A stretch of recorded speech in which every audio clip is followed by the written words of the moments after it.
La línea 12 del metro de la Ciudad de México inició operaciones en 2012, buscando conectar el oriente y poniente de la ciudad, específicamente creando una interconexión de las alcaldías Tláhuac y Milpalta con el centro de la ciudad, pues se convirtió en la línea más cercana para los habitantes del oriente, ya que antes las únicas opciones eran la estación Constitución de la línea 8 y la estación La Paz de la línea A, ubicadas a 11.3 y 13.6 kilómetros de distancia de la alcaldía Tláhuac respectivamente.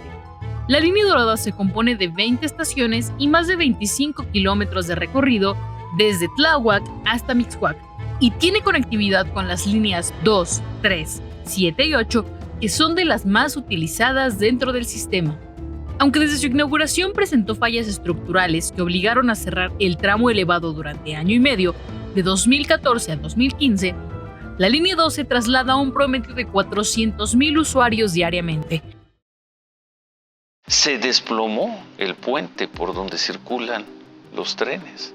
Se han dado a conocer ya las imágenes de las cámaras del C5. Estaba cenando, recuerdo. Lo primero que recuerdo es que se fue la luz, lo cual me sacó de onda un poquito. Y bueno, yo estaba laborando y por medio de redes sociales vi el derrumbe y la afectación que se dio en ese momento en la avenida.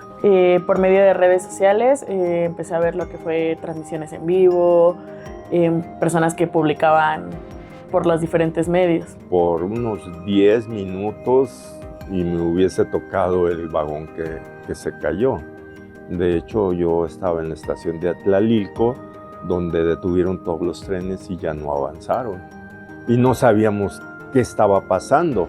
15 people have died, at least 70 others have been hurt after a portion of an elevated train line collapsed. Son miles de personas que bajan de diferentes colonias. No hay servicio en ninguna de sus estaciones, desde Mixcoac hasta la alcaldía Tláhuac. Vivo a menos de 10 minutos de la estación, bueno, de donde ocurrió el accidente.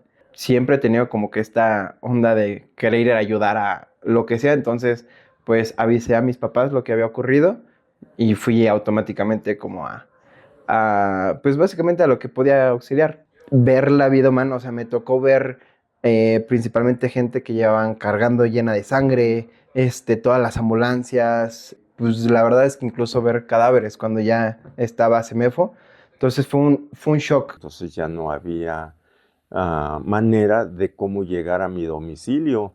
De hecho, pues en qué me afectó ese día, me tuve que quedar en un hotel aquí cerca de Ermita. Uno como automovilista, pues sí fue muy complicado, porque las vías alternas a la avenida Tláhuac están con mucho aforo y era el tiempo que yo tenía hacia mi trabajo casi se duplicaba. Normalmente, y lo que máximo que hago es 1 hora, a raíz del accidente, pues aumenta lo doble, ¿no? Lo que son 2 horas o un poquito más, dependiendo el tráfico, dependiendo pues la situación en la que se encontrara la avenida Tláhuac. Pasaron más de 1000 días, o sea, si lo vemos en cuanto a qué tan rápido avanza la vida, dices, oye, fueron 1000 días en los que me la tuve que aventar, no, y no solamente yo, sino muchísima gente, ¿no? Al día siguiente me acuerdo que fue impresionante porque pues ni siquiera podías pasar, o sea, estaba bloqueado. Yo me acuerdo que tuve que ir caminando hasta Periférico Oriente y básicamente fue como de hacerle como pudimos. Obviamente el sistema colapsó completamente, no había ni siquiera suficientes RTPs, ni trolebuses, ni nada. Fue pues de pasar aproximadamente 1 hora al doble, si no es que más, 2 horas y media, 3.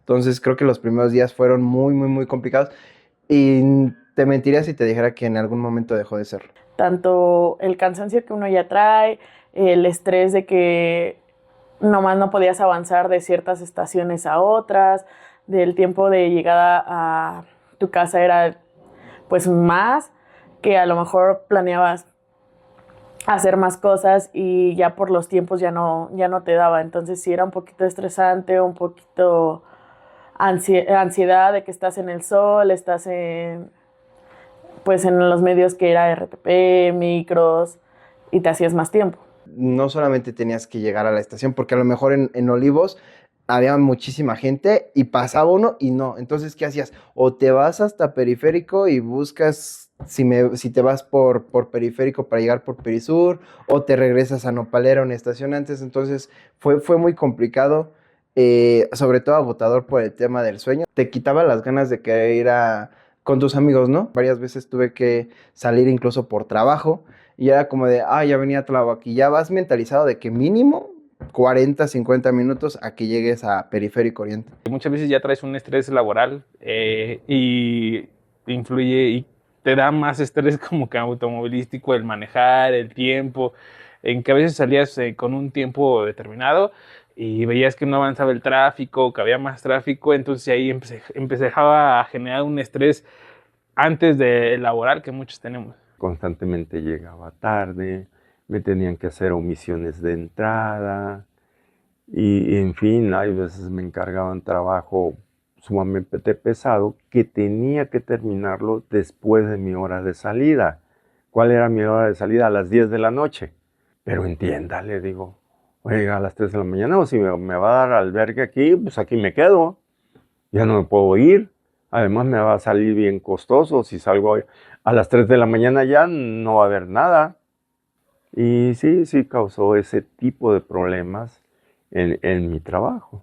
Eso me llevó a un gran estrés. Entonces decidí alquilar un departamento económico, obviamente que no repercutiera mucho mi economía, que más o menos repercutiera, no sé, lo que yo me gastaba en pasajes, porque era otra de las situaciones.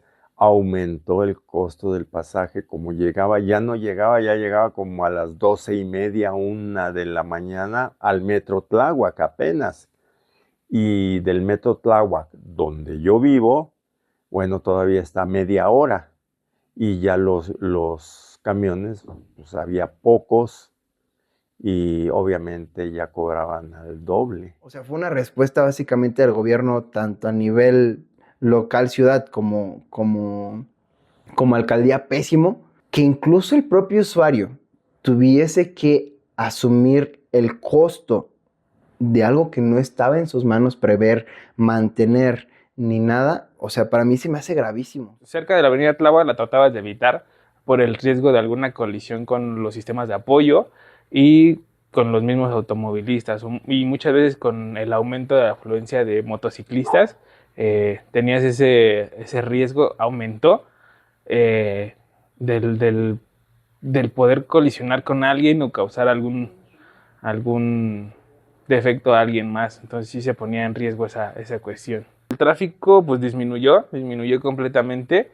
Sí, se liberó la carga vehicular, pues yo creo que más del 50%, y el flujo vehicular actual pues ya nada más quedó como antes, ¿no? Que con los microbuses y bueno, con los vehículos que antes del accidente estaban. Pues ya con el metro sí disminuye el tiempo y tanto la economía pues volvió a bajar, a gastar como que lo que era necesario y no a más medios de transporte. Y no te voy a mentir, literalmente en el trayecto de Tezonco-Olivos yo estaba así.